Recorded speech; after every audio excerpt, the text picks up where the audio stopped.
Muy buenas noches, queridos hermanos. Buenas noches. Contento de poder estar yendo a lo que el Señor puso en mi corazón compartir con ustedes. Pensé en un libro que no es muy buscado, tal vez porque abundan los nombres, abundan los números. Es el libro de Crónicas, Segunda Crónicas, pero es un libro con muchas lecciones espirituales. Y si pensé en este libro y el Señor lo puso en el corazón, es tal vez para hacerme reflexionar acerca de los cambios. Es un libro donde abundan los cambios y abundan las reformas.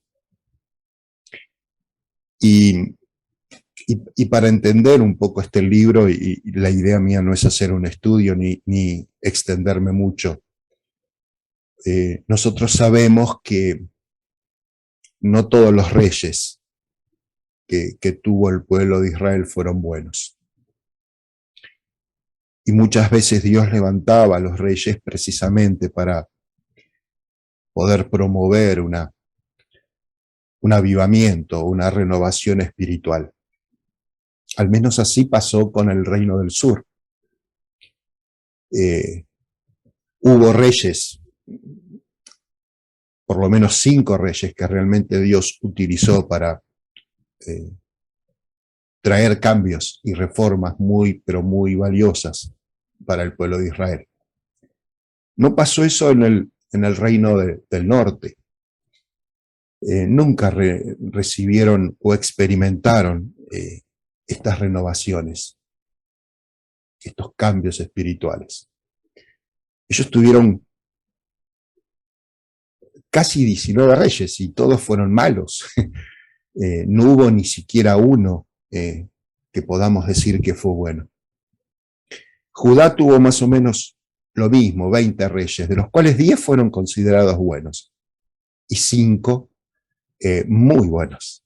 Y quiero detenerme en uno de ellos, en el primero de estos 5 reyes, y uno es el rey Asa. Por eso vamos a Segunda Crónicas, capítulo 14. En las épocas de estos reyes, siempre hubo un periodo de reformas, de inspiraciones, y entre los reyes había similitudes y había diferencias. Y quiero detenerme en el rey Asa. Tal vez por la cercanía, Salomón era su bisabuelo, Roboam era su abuelo y Abías fue su padre. Y los capítulos de 14 al 16 nos podrían dejar una lección sobre este rey. Y quiero comenzar con el verso 2. E hizo Asa lo bueno y lo recto ante los ojos de Jehová su Dios, porque quitó los altares del culto extraño y los lugares altos, quebró las imágenes y destruyó los símbolos de acera, y mandó a Judá que buscase a Jehová, el Dios de sus padres, y pusiese por obra la ley y sus mandamientos.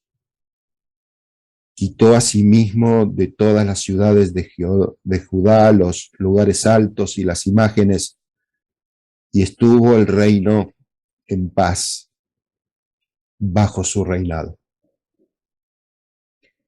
Y edificó ciudades fortalecidas en Judá, por cuanto había paz en la tierra, y no había guerra contra él en aquellos tiempos, porque Jehová le había dado paz. Hermanos, es interesante ver el carácter de este hombre. Y uno puede percibir el carácter de este hombre en virtud de lo que hizo, ¿no? Quitó esos lugares donde se veneraban a través de cultos extraños dioses paganos. esos símbolos que perjudicaban el corazón, la mente, esos símbolos que no solo estaban relacionados con el paganismo, sino también con un flagelo que fue en Israel y era la sexualidad. Y vemos preocupado por edificar. Pero si había algo que se percibe en estos versículos, es que fue un hombre de paz. Y pensaba en la pandemia y pensaba en la falta de paz, en la falta de la tranquilidad. Y pensaba en lo que este hombre hizo para poder llegar a tener paz. Y yo creo que mucha gente hoy en día diría que lo que este rey hizo fue incorrecto. Pero lo que este rey hizo fue legislar la justicia. Si nosotros vamos y llevamos esto al plano actual, queridos hermanos, me imagino al gobernador, al gobernante, yendo a las librerías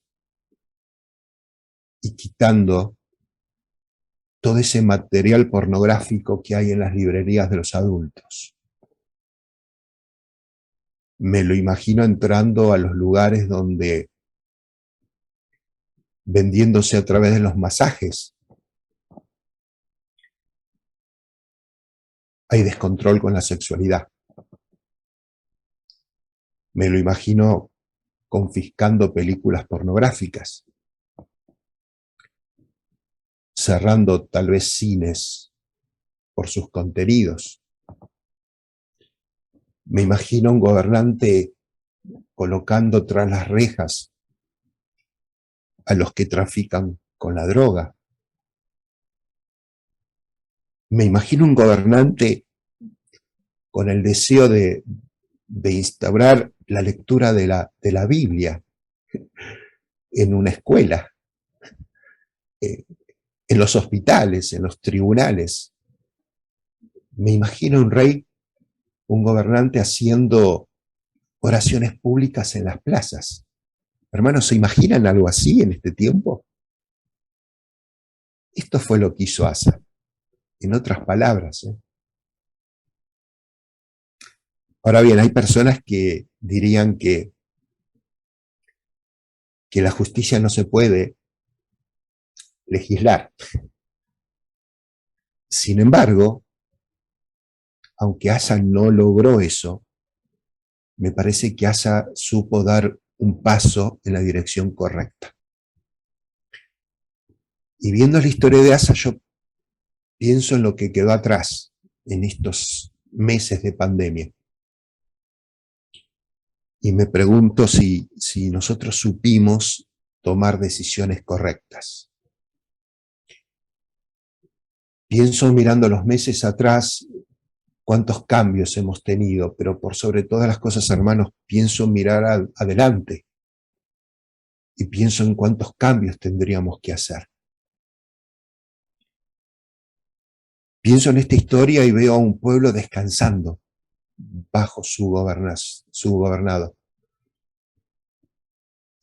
¿Y saben por qué digo que no fueron eliminados por completo? Porque Asa lo que no pudo hacer es eliminarlo del corazón. Y con esto aprendo que esta legislación no cambia el corazón de las personas.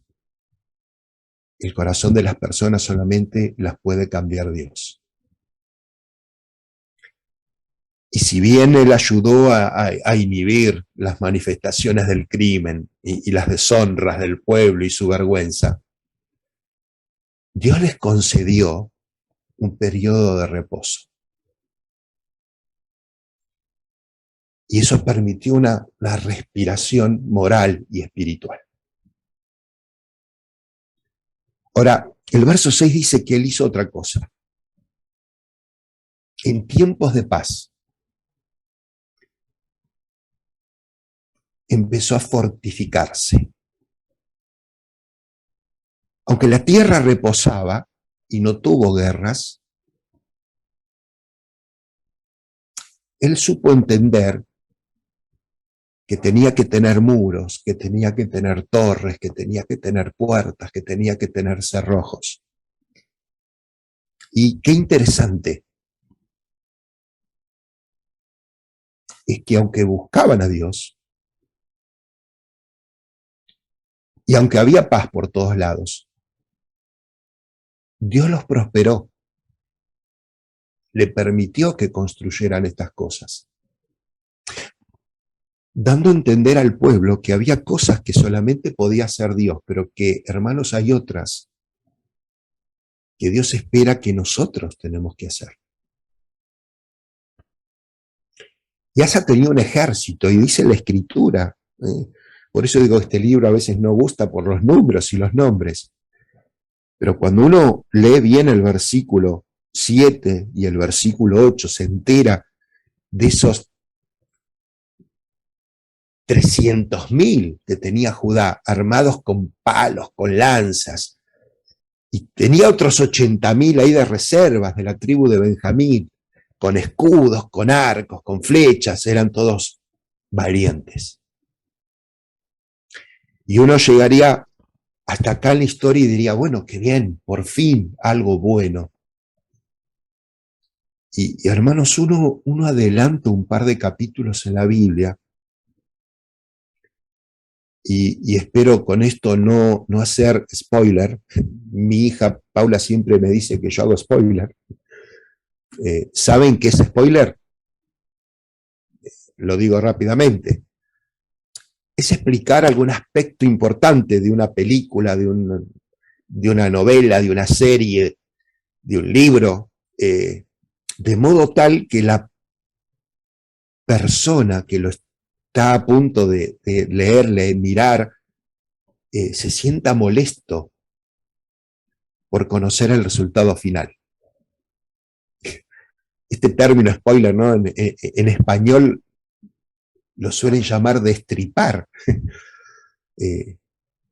porque esta información puede hacer perder el interés. Hermanos, yo creo que no voy a destripar la historia cuando lo llevo ahora al versículo 7 del capítulo 16. Y quiero ver cómo va a terminar la historia. En aquel tiempo, el vidente Hanani vino a Asa, rey de Judá, y le dijo: por cuanto te has apoyado en el rey de Siria y no te apoyaste en Jehová tu Dios, por eso el ejército del rey de Siria ha escapado de tus manos. Los etíopes y los libios no eran un ejército numerosísimo con carros y mucha gente de a caballo. Con todo, porque te apoyaste en Jehová, Él los entregó en tus manos. Porque los ojos de Jehová contemplan toda la tierra para mostrar su poder a favor de los que tienen corazón perfecto para con Él. Locamente has hecho en esto. Y de aquí en adelante habrá más guerra contra ti. Hermanos, ¿cómo puede ser que alguien que tenía un corazón bueno y que llevó al pueblo tomando decisiones correctas, trayendo cambios necesarios, lograr la paz, ahora termina la historia de una manera tal que nos hace reflexionar, hermanos, nosotros dónde hemos estado apoyados en estos meses? En estos meses, ¿dónde hemos depositado nuestra confianza? ¿Dónde hemos considerado en estos meses que ha estado nuestro ayudador? ¿Cómo hemos podido tomar la ayuda que Dios ofrece, sostenernos con la protección de Dios, compartir y disfrutar la visión completa que Dios tiene de todas las cosas y dejarnos caer confiadamente en el poder de Dios? Porque de alguna manera eso es lo que Dios esperaba de Asa. ¿Qué hubo en el medio? Versículo 10 del capítulo 14, en realidad del 9, y salió contra ellos Sera, etíope, con un ejército de 1.000.000 de hombres y 300 carros. Se levantó un enemigo. El enemigo estuvo siempre. Y siempre estuvo a la vista de Dios que iba a haber alguien que se iba a oponer.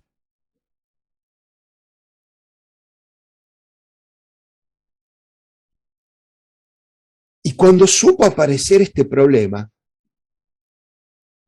Asa supo hacer uso del mejor recurso que él tenía a su disposición, la oración. Y por eso vamos a encontrar un capítulo 15, hermanos, repleto de reformas y mejoras espirituales, cambios, que creo que cada hijo de Dios podría estudiar y analizar para ver qué cambios el Señor está esperando en mi vida. Y no llegar como pasó con Asa el capítulo 16, en donde Dios le tiene que mandar a un siervo de Dios, un vidente, para decirle: locamente has actuado. Y esa paz que tuviste ya no la vas a tener más. Hermanos, no quiero extenderme mucho. Hoy quiero detenerme en el verso 11 del capítulo 14, porque eso es lo que el Señor me mostró a pensar. En el recurso que hizo la diferencia, la oración de Asa. Y clamó Asa a Jehová, su Dios, y dijo: oh Jehová, para ti no hay diferencia alguna en dar ayuda al poderoso o al que no tiene fuerzas. Ayúdanos, oh Jehová, Dios nuestro, porque en ti nos apoyamos, y en tu nombre venimos contra este ejército. Oh Jehová, tú eres nuestro Dios, no prevalezca contra ti el hombre. Hermanos, ¿cuántas veces durante estos meses nos hemos sentido como esta Asa? ¿Cuántas veces tal vez no nos sentimos que estábamos seguros? Estábamos seguros con el trabajo, estábamos seguros con la salud, estábamos seguros con nuestro dinero, estábamos seguros con nuestros proyectos, con nuestros anhelos. Y de buenas a primeras se presenta el enemigo y muchas de estas cosas se convirtieron en desastres. O percibimos que el desastre estaba cerca. Hermanos, ¿cuántas veces a lo largo de estos meses sentimos que los números eran contrarios, que los que estaban en nuestra contra eran mayor que los que estaban a nuestro favor? ¿Cuántas veces pudimos haber sentido que nuestras armas con las cuales creíamos que estábamos armados no alcanzaban, no eran suficientes, que nos sobrepasaban, que las circunstancias eran muy grandes, hermanos, y muy complicadas para poder estar bien. Yo estoy seguro que muchos de nosotros nos hemos sentido así. Y quiero ver esta oración y rescatar algunas cosas. Tal vez 3 cosas o 4 cosas que puedan ser de ayuda para ver cómo es mi oración y cambiar algunos de los resultados, o por lo menos tomar decisiones correctas para los cambios que benefician. Una de las primeras cosas que yo veo que hizo Asa fue reconocer la singularidad de Dios. Supo reconocer la habilidad de Dios para marcar las diferencias. Supo plantarse y mirar y decir, nadie ayuda como lo hace Dios. Hermanos, ¿por qué Asa pudo estar convencido de que no hay nadie como Dios para ayudar? Y yo pienso, hermanos, que es porque él sabía que Dios sabe mucho más de nosotros que cualquier otra persona, inclusive que nosotros mismos. Y así como Asa sabía que había miles de cosas que Dios podía hacer para liberarlo, de la misma manera nosotros podemos ir en oración como lo hacemos cada martes, como congregación, o cada día en forma personal, teniendo esta seguridad. No hay nadie que nos pueda liberar como Dios lo puede hacer. ¿Y por qué digo que Asa supo reconocer esta singularidad de Dios? Por una expresión que él dice. Dios no hace diferencia si eres poderoso o eres débil. ¡Wow! ¡Qué interesante esta frase! Dar ayuda al poderoso o al que no tiene fuerzas. Hermanos, cuando uno toma esta frase y la saca de su contexto, uno piensa, ¡wow! Pero ¿dónde está la justicia de Dios? Y al contrario, a mí me maravilla esto que descubre Asa. Porque en realidad lo que Asa nos quiere enseñar y lo que Asa está revelando es que la contribución humana a la victoria es insignificante para Dios. No hay nada que nosotros podamos hacer que cambie la victoria que está en manos de Dios. Nos sintamos poderosos o nos sintamos débiles, no hace la diferencia. La diferencia solo la hace Dios. Él puede utilizar, hermanos, ejércitos, o Él puede usar una sola persona. Y eso es una enseñanza que hemos encontrado en la Escritura. Por lo tanto, cada vez que voy a Dios en oración,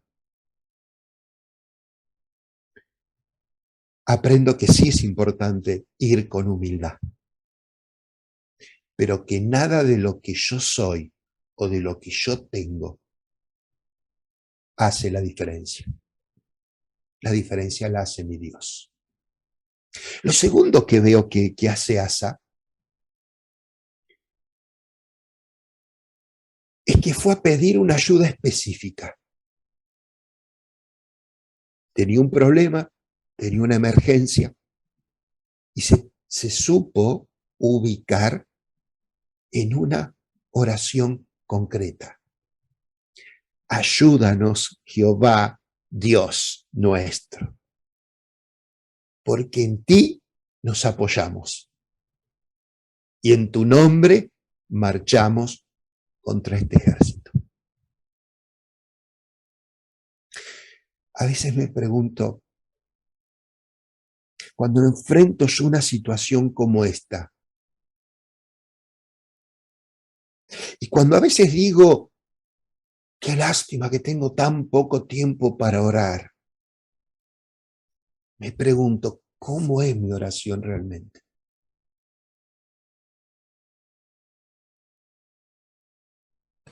A veces miro para atrás estos meses y me pregunto, ¿mis oraciones no habrán sido muy vagas? ¿Muy amplias? Tal vez no habrá pasado que perdió efectividad por no ser específico. Y me acordé de algo que había leído, una ilustración de hace mucho tiempo, de aquel hombre que había sido invitado, hermanos, para orar por alguien que se estaba muriendo en un hospital. Y mientras estaba orando, ahí al lado de la cama, él comenzó a orar y no olvidó nada. Y empezó a orar por las necesidades económicas. Y empezó a orar por las autoridades. Y se acordó de los siervos de Dios, de los misioneros, y empezó a orar por los misioneros de China, de la India, de África. Y siguió orando, y todo lo que decía era real y era una necesidad concreta. Pero en un momento lo detuvieron. Hermano, me deja decirle algo. Mientras usted estaba en la India, el paciente murió. Y cuando me acordaba de esto, dije, ¿no habrá pasado algo así con mis oraciones? ¿No habré perdido la objetividad cuando oro? Y tal vez no he sabido aprovechar el poco tiempo que voy a la presencia de Dios, a la intimidad de Dios en oración. ¿No tendré que aprender a llegar a Dios en oración con una situación específica? Y no cometer el error de decirle a Dios lo que Él tiene que hacer cuando en realidad Él ya sabe lo que tiene que hacer y lo que quiere hacer. Y miré para atrás y dije, muchas veces cometí este error. A veces tengo este resumen en mi cabeza, y no lo escrito, pero escrito en mi cabeza. Y parece que a veces voy con, Señor, primero hace esto, y luego cuando esto lo hagas, haz esto otro y esto otro. Y a veces digo, pero ¿no será que Dios está escuchando mi oración y Él está en cada casillerito tildando esto no, esto no, esto no, ninguna de estas cosas ahora? Y pensé en Asa y digo, Señor, ayúdame a entender que vos tenés tu forma de actuar, tu forma de obrar. Y aunque hay cosas que no entiendas, Señor,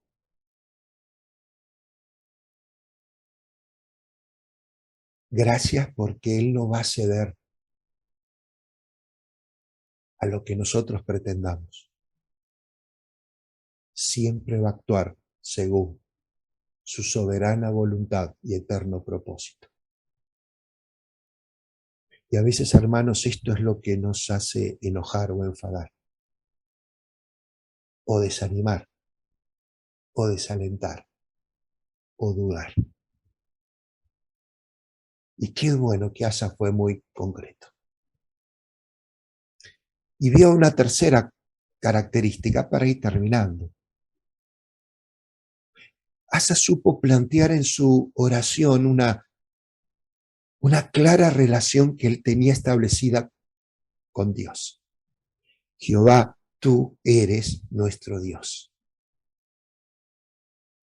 En el fondo, Asa lo que le está diciendo es que nosotros no te hicimos nuestro Dios.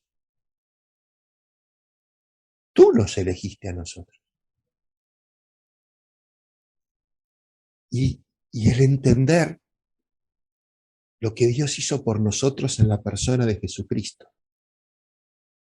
Y cómo nos buscó en la persona de su Hijo.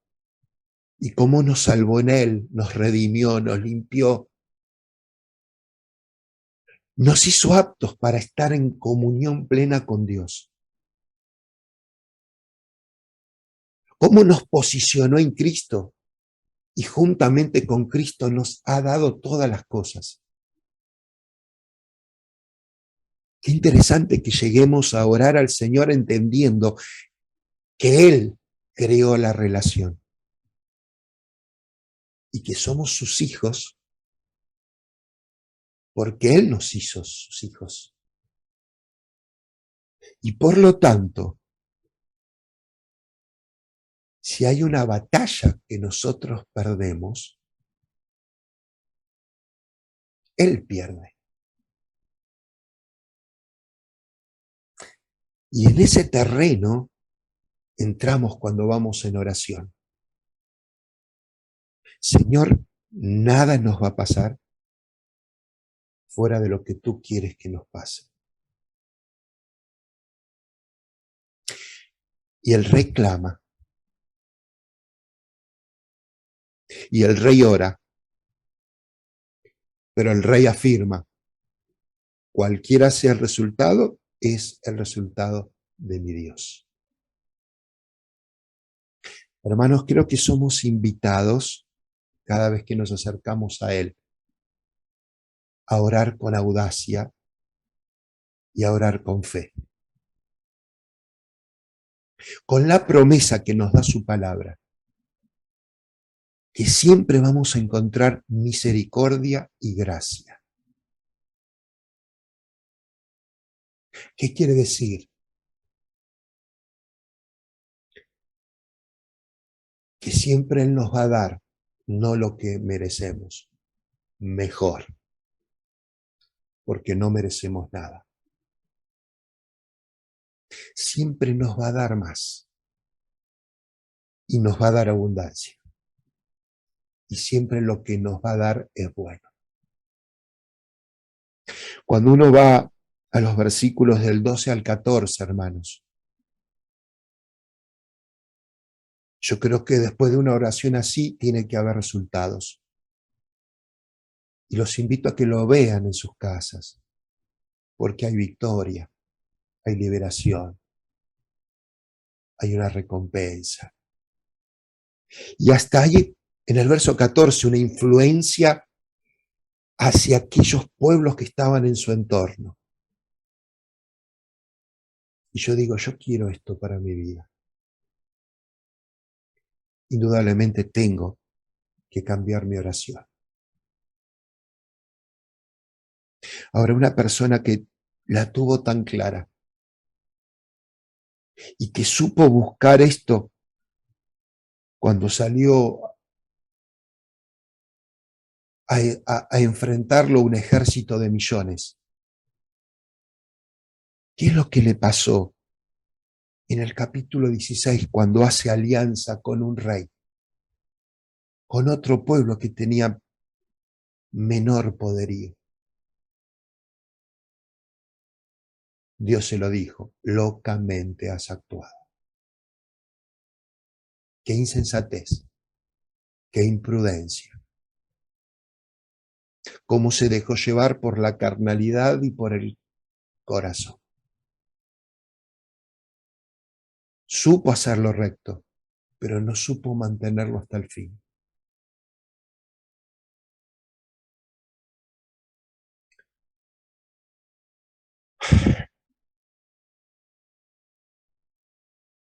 Hermanos, termino y resumo. Él supo abrir en su oración una invocación,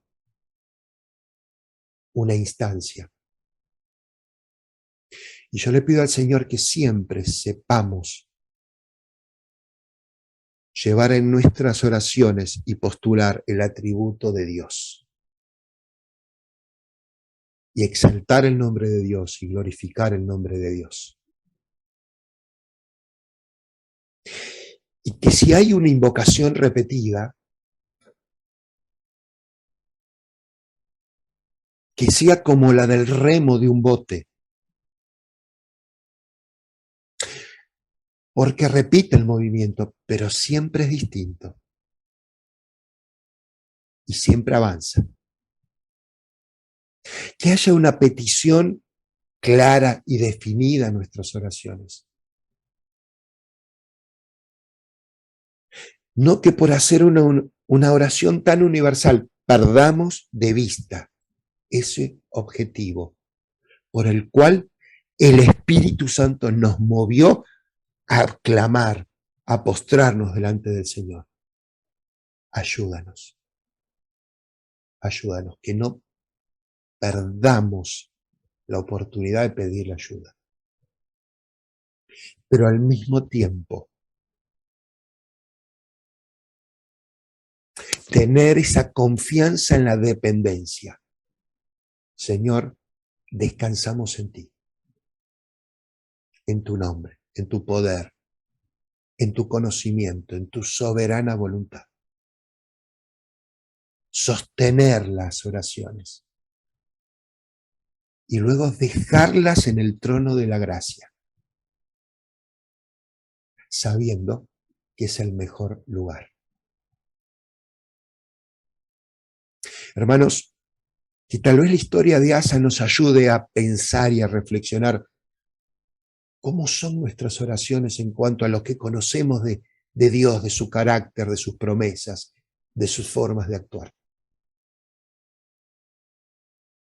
Que nunca bajemos la guardia. Que tengamos la valentía de pedir con fe, pero pedir conforme a su propósito y a lo que nos revela en su palabra. Y estar confiados, que es lo que más nos cuesta. Y pedirle sabiduría cuando no entendamos algo de su propósito eterno. Hermanos, no quiero ver ahora los meses que pasó, quiero ver lo que tengo por delante. Me parece que se vienen tiempos complicados, muy difíciles, en todo sentido. Creo que cada uno de los temas que hoy Juan Carlos nos llevó a plantear en oración son puertas que tenemos por delante de conflictos. Son tiempos duros los que van a venir. Que el Señor nos ayude, hermanos, para estar preparados en forma individual y como congregación,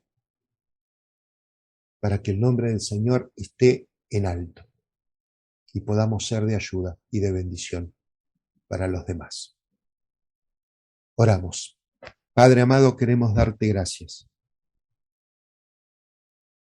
que nunca nos has dejado solos y que podemos buscarte a ti en oración tanto en tiempos buenos como en tiempos malos, en tiempos de alegrías y en tiempos de tristezas. Y Padre, gracias que tu palabra nos enseña que no hay nada que sea grande para ti, nada. Nada que te supere. Nada que tú no puedas concretar. No hay nada de nuestras oraciones que te pueda sorprender, Padre.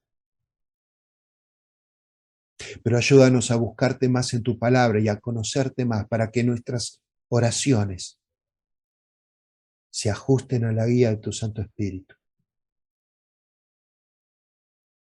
Gracias, Padre, porque en tiempos pasados nos has dado paz. Pero también gracias te damos porque nos adviertes que siempre va a haber un enemigo poderoso. No tanto como tú, pero que siempre está al acecho buscando nuestro mal. Gracias por este deseo de buscarte en oración. Pero ayúdanos y enséñanos a orar más y mejor. A ti sea la gloria y la honra. Te lo rogamos en el nombre del Señor Jesús. Amén.